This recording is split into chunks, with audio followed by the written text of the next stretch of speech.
নমস্কার বন্ধুরা, আমি একজন অঞ্চল কর্মী। তো অনেকে অন্নপূর্ণা ভান্ডার ফর্ম ফিল আপ করতে খুব অসুবিধায় পড়ছো, কারণ তোমরা ভাবছো 12 পাতার ফর্ম, অনেক কিছু হয়তো লিখতে হবে। কিছুই না, আমরা যেভাবে আগেও ফর্ম ফিল আপ করেছি একই রকম। তো খুব একটা কিছু নেই, 12 পাতার ফর্ম বলে অনেকেই ভয় পাচ্ছ। তো আমি এতদিন ভাবছিলাম ভিডিওটা দেবো, কিন্তু যতক্ষণ না অফিসিয়ালি কিছু জানতে পারি বা বুঝতে পারি, ততক্ষণ ভিডিওটা ছাড়া আমার মনে হয়েছিল যে না, আমি কাউকে ভুল তথ্য দেবো না। তো যাই হোক, তো সব কিছুটা জানার পরে ভিডিওটা এখনও যারা ফর্ম ফিল আপ করেনি তারা আমার ভিডিও দেখে ফর্ম ফিল আপ করলে আশা করি কোনো ভুল হবে না।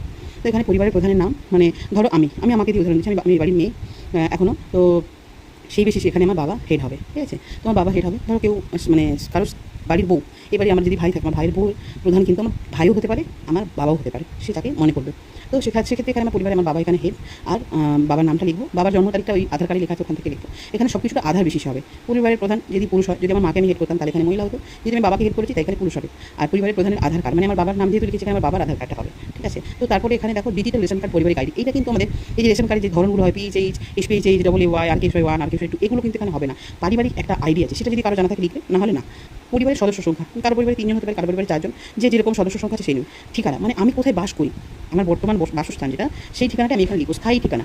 অনেক তো মেয়ে আছে, অনেক মেয়ে বিয়ে হওয়ার পরে হয়তো শ্বশুর বাড়িতে কোনোভাবে বনিবনা হয় না, বা যাই হোক, সে যদি বাপের বাড়িতে থেকে থাকে, তার যদি সমস্ত কিছু বাপের বাড়িতে ডকুমেন্টস থাকে, সে কিন্তু তার বাবাকে হেড করে এখানে সে অন্নপূর্ণা ভান্ডারের জন্য আবেদন করতে পারে, কিন্তু তার ঠিকানাটা তখন বাবারই হবে। তো যোগাযোগ নম্বর কিন্তু এখানে আমাদের না, পরিবারের প্রধানের যোগাযোগ নম্বর এখানে লেখাই আছে। দেখো, বিশেষত পরিবারের প্রধানের আধার নম্বর সংযুক্ত মোবাইল নম্বর, মানে আধারে যে নম্বরটা দেওয়া আছে সেই মোবাইল নম্বরটা এখানে দিতে হবে। তারপরে আছে নাম, জন্ম তারিখ, লিঙ্গ, পরিবারের প্রধানের সঙ্গে সম্পর্ক, আধার নম্বর, মানে এখানে আমাদের পরিবারের সমস্ত লোকের ডেটাবেস চাইছে। এটা কিন্তু খুব একটা বিশেষ যে খারাপ কিছু তা কিন্তু না, এটা আমাদেরই ভালো। এখানে পরিবারের প্রধান যেহেতু আমরা এখানে তার বায়ো দিয়ে দিয়েছি, পুরো তার ঠিকানাটা আমি দিয়ে দিচ্ছি, তাই এখানে আমি আর কিছু লিখবো না। এখানে আমি কি লিখবো, এখানে পরিবারের প্রধান বলতে এখানে শুধু তার নামটা লিখবো, যে আমার বাবার নাম, আমি এখানে আমার বাবার নামটা লিখবো। সদস্য ওয়ান, যেহেতু আমি ফর্ম ফিল আপ করছি অন্নপূর্ণার জন্য, তাহলে সদস্য নামে এখানে আমার নামটা হবে। তারপরে হবে আমার জন্ম তারিখ, আবার লিখবো পরিবারের প্রধানের সাথে সম্পর্ক। এটা অনেকেই ভুল করে, এটা কি হবে, পরিবারের প্রধান যেহেতু আমার বাবা, সেই জন্য এখানে আমার কিন্তু ডটার হবে, এখানে কিন্তু ফাদার হবে না। পরিবারের প্রধানের সাথে সম্পর্কটা আমার কি, আমার এটা হচ্ছে আমি পরিবারের মেয়ে, তাই জন্য এখানে আমি ডটার। তো আমার এখানে আধার নম্বর, যেহেতু আমি এখানে অন্নপূর্ণা যোজনার জন্য আবেদন করছি, তাই এই ঘরটায় আমি টিক চিহ্ন দেবো, ঠিক আছে? তো তারপরে এখানে সদস্য, পরিবারে আর যদি সদস্য থাকে তাদের সেম নাম, ধরো আমি আমার মাকে দিয়েছি নাম, জন্ম তারিখ, লিঙ্গ, এবং আমার মায়ের এখানে পরিবারের প্রধানের সাথে সম্পর্ক, এখানে আমার মায়ের কিন্তু এখানে ওয়াইফ। পরিবারের প্রধান যেহেতু আমার বাবা, তাহলে আমার মা হচ্ছে ওনার স্ত্রী, তাই জন্য এখানে ওয়াইফ হবে। তো এটা বোঝাতে পারলাম নিশ্চয়ই। তারপর এখানে থাকো পরিবারের প্রধানের পরিবারের সকলের প্রাপ্ত সদস্যদের ব্যাঙ্ক অ্যাকাউন্ট। তো ব্যাঙ্ক অ্যাকাউন্ট বলতে এখানে HOF, মানে হেড অফ দ্য ফ্যামিলি। তাহলে হেড অফ দ্য ফ্যামিলি যেহেতু বাবাকে করেছে, এখানে বাবার অ্যাকাউন্ট নাম্বার, ব্যাংকের নাম, যে ব্যাংকে আছে, Punjab bank, state bank, bank of Baroda, যা কিছু এখানে কিন্তু ব্যাংকের নাম হবে। ব্যাংক মানে ব্যাংকের নাম, আর অ্যাকাউন্ট নম্বর IFSC করে, এটা কিন্তু ভালো করে ঠিকঠাক করে দেখে শুনে সবাই ব্যবহার করো। তো তারপরে এখানে চলে আসছি আমরা সদস্য ওয়ান, যেহেতু আমি সদস্য ওয়ান আছি, এটা কিন্তু সবসময় লক্ষ্য করবে, আমরা পরিবারের যে ডেটাবেসটা দেবো, মানে এই যে এই পেজে, প্রথম পেজে যে পরিবারের সদস্য, মানে এই যে পারিবারিক যে একটা আইডিটা দেবো, এই আইডি সদস্য ওয়ানে যদি আমি থাকি, সেম এইখানে সদস্য মানেও কিন্তু আমি থাকবো। যে যদি এই 3-এ যদি আমার ভাই থাকে, এখানে 3-এ আমার ভাই হবে। তো এটা হচ্ছে সেইভাবে করে দিতে হবে। এখানে আমি যদি একে, ধরো ওই পেজে আমি একে আছি, এই পেজে যদি আমি 2-এ করি হবে না, এটার সাথে ওটা কিন্তু মিলবে, ঠিক আছে? তো ওটা প্রথম হলো। তারপর এখানে চলে আসছি HOF এপিক নাম্বার, মানে তোমার ভোটার কার্ডের নাম্বার। ভোটার কার্ডের নাম্বারটা আমি ওপরে লিখবো। তারপর লিখবো বিধানসভার ক্ষেত্র, ধরো আমার পাঁশকুড়া পশ্চিম 205, এখানে আমি কিন্তু লিখবো 205 পাঁশকুড়া পশ্চিম। অংশ নাম্বারটা কি, ওটা বিএলওদের কাছে যে আমরা যে একটা ভোটের সময় যে একটা পেয়েছিলাম, যে চিরকুটটা পেয়েছিলাম, সেখানে লেখা আছে আমাদের পার্ট নাম্বার কি, পার্ট নাম্বারটা অবশ্যই দিতে হবে। তো এখানে এপিক নাম্বার হলো সদস্য ওয়ান, যেভাবে বলেছি, ওয়ানে যে থাকবে তার হবে, 2-এ যে থাকবে তার হবে, এটা হয়ে গেল। তারপরে আসছি এখানে আমি বিভাগ, মানে এই যে আমাদের যেটা জাতি হয় না, আমাদের যদি কাস্ট সার্টিফিকেট থাকে তাহলে আমরা এখানে কাস্ট সার্টিফিকেট দেবো, আর আমরা যদি সাধারণ হয়ে থাকি, আমাদের যদি কোনো সার্টিফিকেট না থাকে তাহলে আমরা অসংরক্ষিত দেবো, ঠিক আছে? তো এবারে দেখো, আপনাদের কি ডিজিটাল রেশন কার্ড আছে, তখন হ্যাঁ দেবে।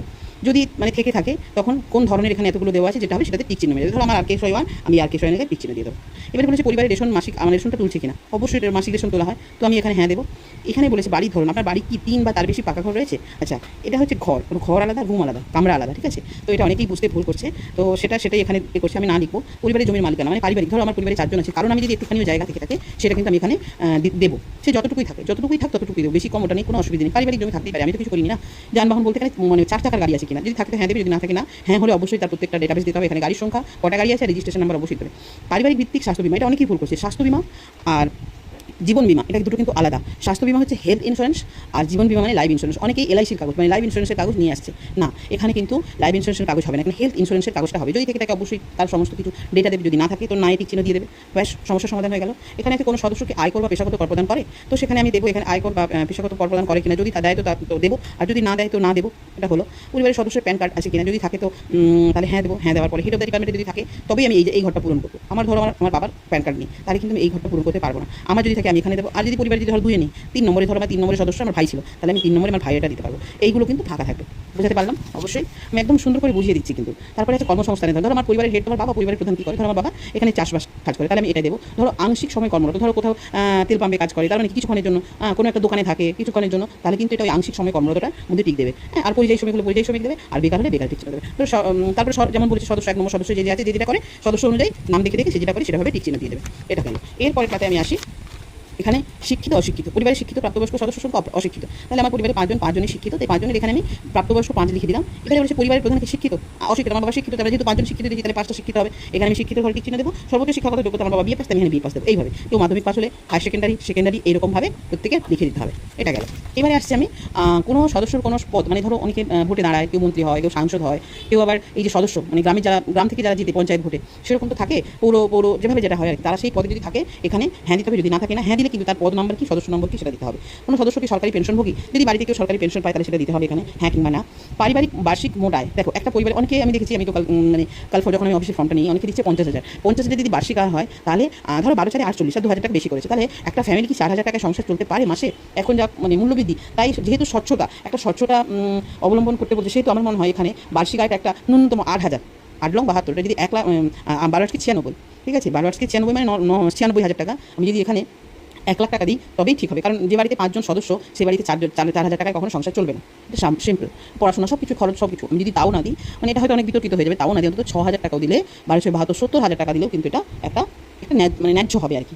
তো যদিও ধরো সে যদি আগে তো যারা যে পূরণ করছে, সেটা আগে লক্ষ্মীর ভাণ্ডার পেতো, তাহলে লক্ষ্মীর ভাণ্ডার যদি পায় তো বা সে বছরে তোমার 12,000, 18,000 টাকা পেতো, অলরেডি সেই 18,000 টাকা পেতো। তারপরে তার তো পারিবারিক যে আয় আছে সেটা তো আছে। তো যাই হোক, এত বিতর্কে যাবো না, এটা একটু দেখে শুনে বসাবেন, যেন মানে সত্যতা স্বচ্ছতা বজায় থাকে। হ্যাঁ, এমন কিছু হবে না যেটা দিয়ে দিতে। তারপরে আছে এখানে সিএ আবেদনের অবস্থান, মানে আপনার যদি এসআইআর নাম না থাকে, তাহলে কিন্তু এসআইআর নাম না থাকলে সেই যারা আবেদন করে সেটারই এটা। তারপরে যে অন্যান্য কিষাণ ক্রেডিট কার্ড, অনেকে হয় না, কিষাণ ক্রেডিট কার্ড, তারপরে মৎস্যজীবীদের কার্ড, স্টুডেন্ট ক্রেডিট কার্ড আছে না, এগুলো যদি থেকে থাকে তাহলে কয়টা আছে, কাদের আছে, এখানে তার দিতে হবে, বিবরণ দিতে হবে। এই দেখো, যদি এসআইআরে 2026-এর নাম বাদ পড়ে, তারা তো ট্রাইব্যুনালে মানে আবেদন করেছিল, তাদের সেই স্ট্যাটাসটা দিতে বলেছে। যদি তোমরা করবে বিদ্যালয়ের অধ্যয়ন, যদি তোমার বাড়িতে কেউ বাচ্চারা যদি পড়াশোনা করে, সেটা এখানে দিতে হবে, ঠিক আছে। বা মানে এখনও যারা পড়াশোনা করছে, যারা পড়ছে, তাদেরটা কিন্তু এখানে দিতে হবে, ঠিক আছে। এবারে আসি এখানে, এবার সেই বাচ্চারা টিকা পেয়েছে কিনা সেটা দিতে হবে। এবারে দেখো এখানে আছে, আপনি কি কোনো সরকারি প্রকল্পের সুবিধা ডিবিটির মাধ্যমে পাচ্ছেন? ধরুন পরিবারের প্রধান সরকারি, অনেকে বার্ধক্য ভাতা পায়, কৃষক বন্ধু পায়, পিএম কিষাণ পায়, যেটা সরকারি যে প্রকল্পগুলো আছে। যদি চাকরি করে তো তার তো বাদ দাও, সরকারি প্রকল্পের এটা বলেছে, এটা কিন্তু সরকারি প্রকল্প।